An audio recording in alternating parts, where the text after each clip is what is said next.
नमस्कार, पक्ष विपक्ष देख रहे हैं आप। मैं हूं आपके साथ रेशु त्यागी। राजस्थान के निवर्तमान मुख्यमंत्री अशोक गहलोत के ओएसडी लोकेश शर्मा 3 राज्यों में कांग्रेस की हार के बाद लगातार चौंकाने वाले दावे कर रहे हैं। अब उन्होंने दावा किया है कि गहलोत सरकार द्वारा 2020 में बगावत के दौरान सचिन पायलट के फोन को टैप किया गया और उनकी एक्टिविटी को ट्रैक किया गया। लोकेश शर्मा के इन दावों पर गहलोत और पायलट की ओर से फिलहाल कोई प्रतिक्रिया सामने नहीं आई है, लेकिन कांग्रेस खेमे में इस बयान ने हलचल जरूर मचा दी है।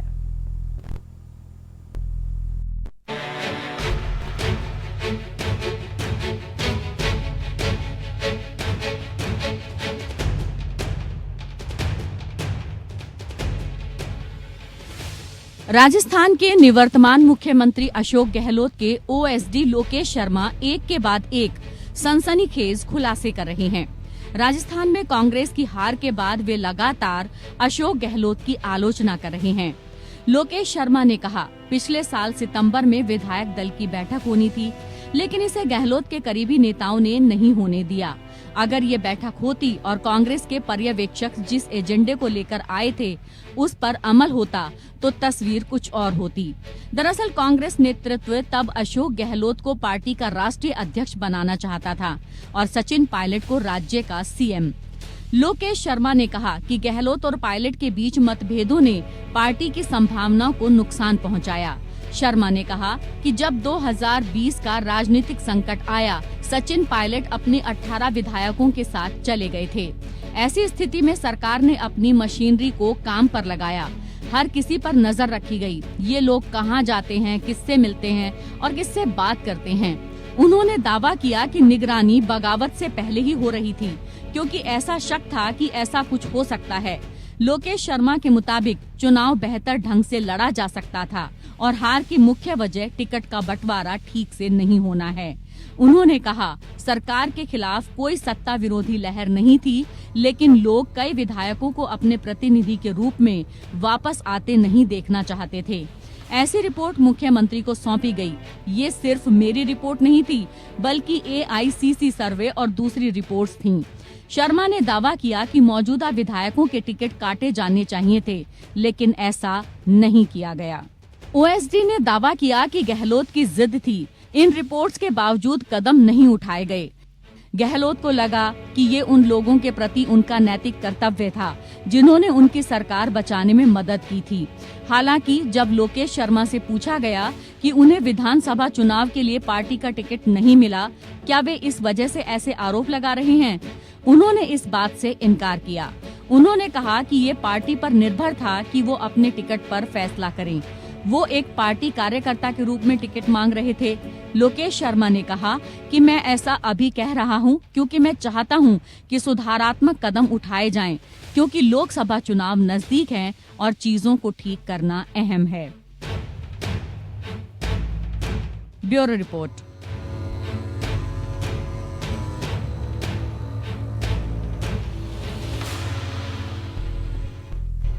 जी हाँ, तो फिर सवालों में है गहलोत और इसी को लेकर करेंगे चर्चा। पक्ष विपक्ष में कई खास अतिथि हमारे साथ जुड़ चुके हैं। सबसे पहले उनका परिचय आपके साथ करा देते हैं।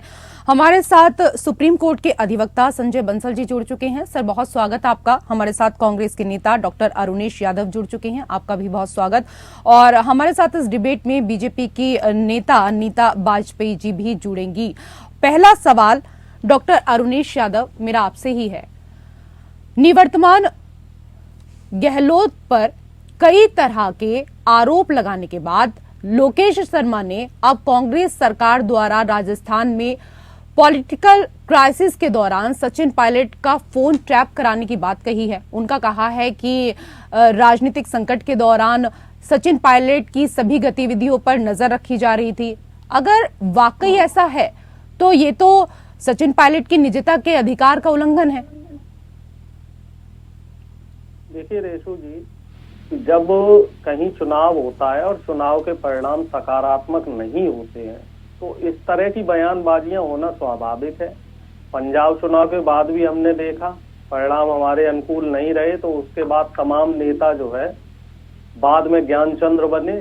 तो इसमें कोई भी गुरेज नहीं है कि राजस्थान में इस तरह के लोगों के बयान आ रहे हैं, या मध्य प्रदेश से कुछ किसी का बयान आएगा, हो सकता है छत्तीसगढ़ से भी किसी का बयान आए। ठीक है, कोई दूसरी पार्टी अगर आरोप लगाती इस तरह के, तो चलिए हम मान लेते हैं डॉक्टर अरुणेश यादव, लेकिन ये तो उन्हीं के ओएसडी रहे हैं ना लोकेश शर्मा, वो आरोप लगा रहे हैं, ओपन प्लेटफॉर्म पे लगा रहे हैं। तो आप इस बात को पार्टी आला कमान को भी बता सकते हैं, खड़गे साहब को भी बता सकते हैं, जो इंचार्ज है रंधावा साहब, उनको भी आप लिखित में इस बात को दे सकते थे। आप मीडिया में इस तरह के आरोप लगा रहे हैं, इसका जाहिर सा एक मतलब जाता है कि आपको पब्लिसिटी चाहिए, आप सुर्खियों में आना चाहते हैं। लेकिन कोई तो सबूत होगा ना, ऐसे ही तो कोई कुछ भी नहीं कहने लग जाता, कोई तो सबूत उनके पास भी होगा। आप भी इसी तरह के आरोप लगा रहे थे, और वो अभी प्रदेश भाजपा अध्यक्ष है पंजाब के। तो हमें लग रहा है कि बीडी शर्मा जी भी जो है कुछ अपनी राजनीतिक महत्वाकांक्षाएं पूरी करना चाह रहे हैं, इस तरह की जो बयानबाजियां वो दे रहे हैं, और मैं मानता हूं कि पूरी तरीके से दुर्भाग्यपूर्ण है। और अगर सचिन पायलट साहब का फोन टैप हुआ है तो इसकी जांच होनी चाहिए, निश्चित तौर पे जांच होनी चाहिए, निजता का आनंद है, मैं भी इस बात को मानता हूँ। लेकिन ये बातें एक पार्टी प्लेटफॉर्म पे रखें तो ज्यादा बेहतर है।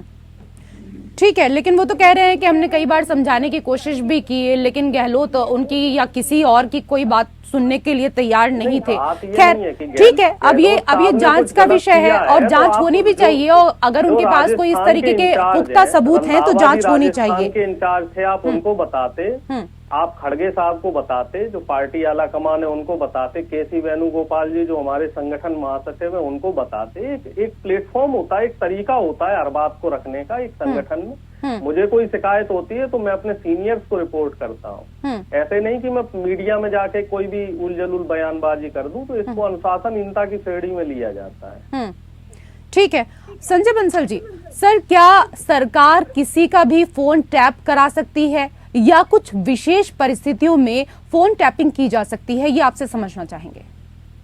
नमस्कार। नमस्ते सर।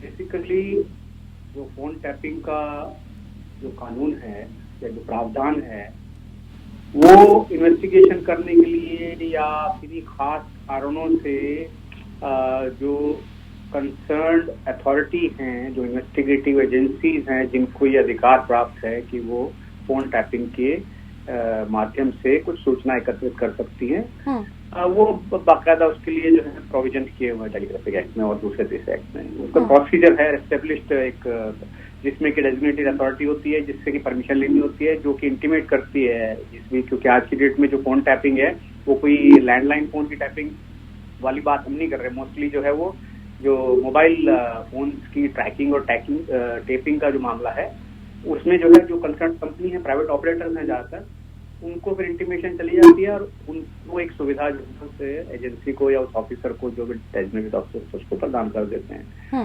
डेफिनेटली जहां पर इस प्रोसेस का अनुकरण नहीं होता, इसको नहीं फॉलो किया जाता, उस सिचुएशन में डेफिनेटली अगर कोई भी अथॉरिटी, कोई भी सरकारी, क्योंकि ये नॉर्मली ये प्रिज्यूम किया जाता है कि फोन टैपिंग सरकार या सरकार की कोई एजेंसी कर रही है, अगर इस प्रोसेस के through approval necessary legal sanctions नहीं ली गई हैं, तो डेफिनेटली वो इलीगल फोन टैपिंग की श्रेणी में आता है। और वो सुप्रीम कोर्ट तक इस बात को एस्टेब्लिश किया गया, ये होल्ड किया गया सुप्रीम कोर्ट के द्वारा कि ये जो है फोन टैपिंग निजता के अधिकार का उल्लंघन है, अगर वो कानूनी तरीके से सही प्रोसीजर को फॉलो करके नहीं किया जा रहा। सर इसी से जुड़ा एक और चीज मैं समझना चाहूंगी आपसे। हाँ सर, कानून के सेक्शन 1 और 2 के अनुसार अगर बात पब्लिक इमरजेंसी या पब्लिक सेफ्टी की हो तो सरकार ऐसा कर सकती है, और इसके लिए भी सरकार को शायद कई तरह की स्वीकृति लेनी होती है। पर अपनी ही पार्टी के एक नेता का फोन टैप करना, वो भी इसलिए कि वो किससे मिल रहे हैं, कहाँ जा रहे हैं, और उनके खिलाफ कोई षड्यंत्र तो नहीं रच रहे हैं, ये तो विशेष परिस्थितियों में आता नहीं है। और अगर ऐसा है तो गहलोत ने सरकार में रहते हुए अपने पद का दुरुपयोग किया है, क्या सचिन पायलट उनके खिलाफ कोई कानूनी कार्रवाई कर सकते हैं? जी, आपकी बातें जो है स्पष्ट हिसाब से निकलती है। पहली तो जिसकी निजता के अधिकार का उल्लंघन हुआ है, वही व्यक्ति सिर्फ जो है वो जाकर कंप्लेंट कर सकता है और प्रोसिक्यूशन कर सकता है। किसी भी थर्ड पार्टी को, बीजेपी को यह अधिकार नहीं है कि जाके, हाँ पब्लिक स्पेयर में हम लोग कहते हैं कि जी इस किस्म की अगर कोई हरकत किसी पार्टी ने या किसी राजनीतिक दल ने जो कि सत्ता में है उसने किया तो डेफिनेटली उसके खिलाफ जो है इंक्वायरी होनी चाहिए और जो भी दोषी है उसके खिलाफ कार्रवाई होनी चाहिए। दूसरी बात जो आपने कही कि अशोक गहलोत ने सचिन पायलट का फोन टेप कराया, तो क्या सचिन पायलट जा, डेफिनेटली उनको राइट है, अगर इस किस्म का शक उन्हें है या इस किस्म का कोई बात उनको पता चलती है, उनको राइट है जाके जो है कंप्लेंट करे और इन्वेस्टिगेशन करवाए। लेकिन तीसरी बात मैं ये कहना चाहता हूँ, ये बात भी सच है कि ये फोन टैपिंग जो है ये कोई नया मुद्दा नहीं है हिंदुस्तान में और रादर दुनिया की पॉलिटिक्स में। हमने देखा है कि government after government, parties after parties who are in power, उन्होंने जो है इसका इस सुविधा का जो कि कायदे से एक क्रिमिनल इन्वेस्टिगेशन के लिए एक जो है बहुत बड़ा हथियार जो है इन्वेस्टिगेटिंग एजेंसी के हाथ में है, उसका दुरुपयोग किया है अपने राजनीतिक कारणों के लिए। इसमें सबसे बड़ा उदाहरण जो है आपका जो है वो पैगासस सॉफ्टवेयर का जो रिपोर्ट किया जो है और उसका जो मिसयूज जो है सेंट्रल गवर्नमेंट ने किया, सरकार ने किया, राजनीतिक कारणों से किया, जिसका बाकायदा सुप्रीम कोर्ट ने इन्वेस्टिगेशन किया। तो ये तो हमारे सामने है, ये तो सब आपके रिकॉर्ड पे है। ये अभी जो आप बात कर रही हैं गहलोत की और सचिन पायलट की, वो तो अभी सिर्फ एक स्टेटमेंट जो कि एक पॉलिटिकल स्टेटमेंट भी हो सकती है उसके दम पर, लेकिन ओवरऑल अगर मैं इसका व्यू आपको बताऊं तो डेफिनेटली ये एक राजनीतिक जो है दुरुपयोग है। जो भी सत्ता में पार्टी है जो भी करती है उसके खिलाफ डेफिनेटली कार्रवाई होनी चाहिए, लेकिन अनफॉर्चुनेटली ये भी सच है कि आज तक किसी भी केस में कोई भी कार्रवाई नहीं की गई है। किसी भी केस में कोई कार्रवाई नहीं हुई है, लेकिन अगर देखा जाए तो ये जो मुद्दा है वो लगातार छाया रहता है और कई और चीजें हैं संजय बंसल जी जो हम आपसे यहाँ समझने की कोशिश करेंगे और कई ऐसे सवाल जो नीता वाजपेयी जी से भी यहाँ पर लेने हैं और डॉक्टर अरुणेश जी से भी पूछने हैं। लेकिन मुझे एक छोटे से ब्रेक के लिए आप तो सचिन पायलट और कई विधायकों का जो फोन है वो टैप कराया गया और इस दौरान अशोक गहलोत के ओएसडी ने इस दौरान गंभीर आरोप गहलोत के ऊपर लगाए हैं। कई खास मेहमान पैनल में हमारे साथ जुड़े हुए हैं। जैसा कि पहले ही जिक्र किया था डॉक्टर अरुणेश यादव मैंने आपसे कि इस दौरान लोकेश शर्मा कह रहे हैं कि मैंने तो कई बार उनको कई चीजों के लिए मनाने की कोशिश की, लेकिन वो किसी की बात सुनने के लिए तैयार ही नहीं होते और यही नतीजा रहा कि राजस्थान में हम हारते नहीं अगर सबकी बात सुनते तो। देखिए रेशू जी, मैं पहले भी आपको बोल चुका हूँ कि मसला ये नहीं है कि पायलट साहब का फोन टैप हुआ या नहीं हुआ। ये बात अगर शर्मा जी ओपन प्लेटफॉर्म पे मीडिया के सामने ना कह के खड़गे जी से बोलते, राहुल जी से बोलते या जो और पार्टी आला कमान है और जो संबंधित अधिकारी है, केसी वेणुगोपाल जी हमारे संगठन महामंत्री हैं, एक प्रोसेस होता है हर चीज का। मामला ये था कि शर्मा जी को सुर्खियों में आना था, जैसे सुनील जाखड़ साहब को सुर्खियों में आना था और उसका उन्हें इनाम भी मिला। भारतीय जनता पार्टी के पंजाब के वो प्रदेश अध्यक्ष बन गए, उनको इनाम मिला। तो बीडी शर्मा जी भी इसी तरह की राजनीतिक फायदा लेना चाहते, क्योंकि राजनीति मतलब कुल मिलाकर आप ये कहना चाहते हैं कि आपकी पार्टी में इनाम नहीं मिल पाया, उनको शायद टिकट भी मांग रहे थे, टिकट नहीं मिला, इस वजह से टिकट नहीं मिला। अब तो इस तरह की बयानबाजी देके वो अपने आप को जो है हाईलाइट करना चाहते हैं और हो सकता है बीजेपी से उनकी कोई साठगांठ हो चुकी है। और जैसे बंसल साहब ने भी कहा है कि इसका जवाब तो नीता वाजपेयी जी देंगी कि बीजेपी से साठगांठ हुई है लोकेश शर्मा की, या फिर इसी तरीके से वो बयान दे रहे हैं। नीता वाजपेयी जी, पायलट तो आपके भी प्यारे थे, इसी वजह से तो कहीं उनकी जासूसी नहीं हो रही थी? ऐसा नहीं है, प्यारे तो हमारे राहुल गांधी भी हैं हमारे जी। ऐसा नहीं है कि हम साठगांठ थी या कुछ भी थी। एक्चुअली कांग्रेस का सबसे बड़ा जो ये लोग अपने आप को पॉजिटिव पॉइंट उसको लेते हैं, बट ये नेगेटिव है, क्योंकि अगर आप सबसे बड़ी चीज है कि आप अपने ऊपर ही भरोसा नहीं करते हो। जैसे कि मैंने सुना उनके ओएसडी ने जो कहा कि पहले से ही अभी इन्होंने बगावत नहीं की थी, उसके पहले से ही उनका टैप करना शुरू किया, उनके पीछे लोगों को लगा दिया। तो गलत चीज है, जब अपने लोगों पे आप भरोसा नहीं करोगे तो आदमी लास्ट में मतलब वो कहते हैं ना, थक हार के आपको छोड़ेगा ही छोड़ेगा या आपके अगेंस्ट ही काम करेगा या फिर बिना मन के काम करेगा। तीनों कंडीशन बनती है। तो मे भी हो सकता है कि सबने मन से काम नहीं किया हो। खैर, इतनी ज्यादा अराजकता, इतना ज्यादा ब्लैक सारे रिपोर्ट्स थे इतनी खराब कि हारना तो था ही, लेकिन बाद में समीक्षा वो इस तरह से करेंगे एक दूसरे पे ब्लेम लगा के, ये पता नहीं क्या इनका तरीका है, मुझे नहीं पता। लेकिन हाँ, बीजेपी से कोई साठगांठ नहीं है, तो 100% किसी को साठगांठ करनी होगी। पॉजिटिव लोगों से किया जाता है दोस्ती इस तरह से। सुनील जाखड़ के बारे में भी कुछ कह दीजिए। सुनील भाई साहब, मैंने जो हमारी पार्टी में पंजाब से थे, वो आपके अभी पंजाब के प्रदेश अध्यक्ष हैं, वो भी इस तरह के बयान दे रहे थे पंजाब चुनाव के बाद। नहीं, बयान दे रहे दीजिए। नहीं, जिसके बारे में मुझे पूछा गया है मैं उसी के बारे में बोलूंगी, दूसरों के बारे में मैं क्यों बोलूं जिसके बारे में। तो सही बात है। और ये तो क्योंकि गहलोत के ओएसडी हैं, तो जाहिर सी बात है कि मामला सुर्खियों में तो आएगा। लेकिन संजय बंसल जी, चुनाव के बाद इस तरह के जो दावे होते हैं उन्हें कितनी गंभीरता से लिया जा सकता है? क्योंकि जिन सूचनाओं की लोकेश यहाँ पर बात कर रहे हैं, क्या इस तरह की सूचनाएं सबको रहती हैं? देखिए, जहाँ तक मैं किसी गवर्नमेंट की इंटरनल फंक्शनिंग को समझता हूँ, मेरे अनुसार ओएसडी मतलब ऑफिसर ऑन स्पेशल ड्यूटी जो है वो कोई सरकारी पद नहीं है बेसिकली, वो एक राजनीतिक अपॉइंटमेंट होती है और राजनीतिक व्यक्ति ही उस पद पे नॉर्मली हर सरकार के हर चीफ मिनिस्टर ऑफिस में आपको ओएसडी मिलेंगे। उनका बेसिकली काम राजनीतिक होता है। तो अगर जो स्टेटमेंट महाशय ने दी है तो उसको वो प्रीवी हो सकते हैं कि नहीं हो सकते, मैं समझता हूँ कि हो सकते हैं अगर इस किस्म का कोई हरकत हुई होगी। और जहां तक ये हरकत हुई है कि नहीं हुई है, इसके बारे में पहले ही आपको बता चुका हूँ कि एक राजनीतिक हथियार एक जो है ये सरकार के हाथ में रहता है। जो भी पावर में फिगर है वो हमेशा अपने को सिक्योर करने के लिए इस किस्म के कदम उठाता रहा है। ये हमने बहुत सारी केसेस में देखा है। जैसे मैंने आपको पेगासस सॉफ्टवेयर का एग्जांपल दिया था, उसमें आरोप ये थे कि सरकार जो है, केंद्रीय सरकार जो है, बीजेपी सरकार खुद अपने मंत्रियों के, ना सिर्फ ऑपोजिशन या पत्रकारों के अलावा खुद अपने मंत्रियों के ऊपर भी जो है वैष्णव जी का और दूसरे तीसरे लोगों का नाम उसके अंदर आया कि उनकी भी फोन टैपिंग हुई है, जिसका अल्टीमेटली कुछ हुआ नहीं बेसिकली। तो यहाँ पर अगर गहलोत साहब ने उस वक्त जो पॉलिटिकल टर्मोइल था उस वक्त उन्होंने किया होगा, तो इसमें कोई ऐसी बात नहीं कि अनबिलीवेबल चीज है। ये मैं मानता हूँ कि हो सकता है कि ऐसा कुछ काम हुआ हो।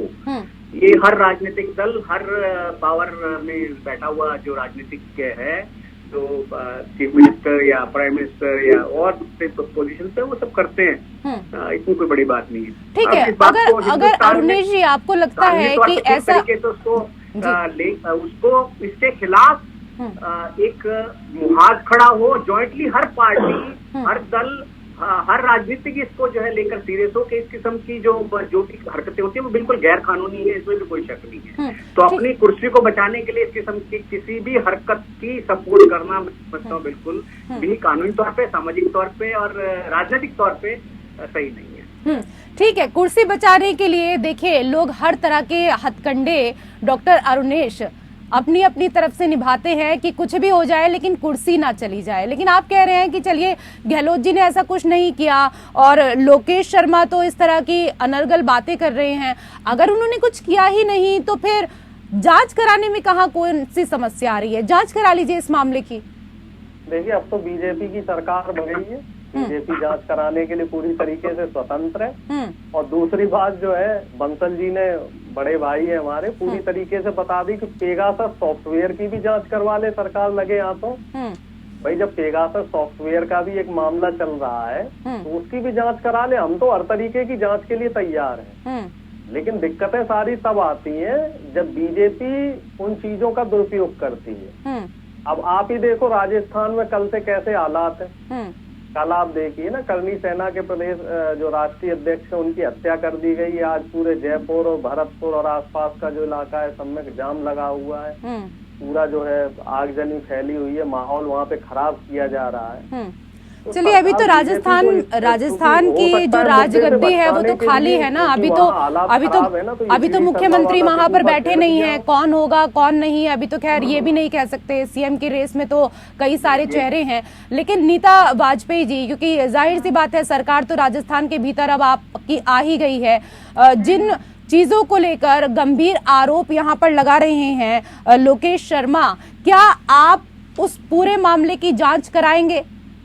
बिल्कुल होगा, जांच तो होनी भी चाहिए और होगी भी। आरोप लगाना इनका काम है, लगाएंगे आरोप। जैसे पहले इनको बिल्कुल एक्सेप्ट नहीं करते थे, क्लीन था एकदम राजस्थान, और जैसे ये आरोप लगा सकते हैं, सेम इसका रिवर्स हम भी लगा सकते हैं कि ये शायद आप लोगों ने हार का निकाला हो, लेकिन नहीं, ये गलत चीज है। इस टाइप के आरोप प्रत्यारोप सरकार गठित हो रही है और होगी, और उसके अगेंस्ट एक्शन भी होगा, ऐसा नहीं है, वो भी देखने को आपको मिलेगा। और जितनी जल्दी, मेरे ख्याल से कल आपको एक्शन, कल इवनिंग तक मिल जाएगा उसका, और काफी अच्छा उसका रिजल्ट होगा, आप भी देखेंगे। चलिए, बहुत बहुत शुक्रिया आप सभी मेहमानों का हमारे साथ इस चर्चा में जुड़ने के लिए। और पक्ष विपक्ष में मेरे साथ फिलहाल इतना ही। नमस्कार।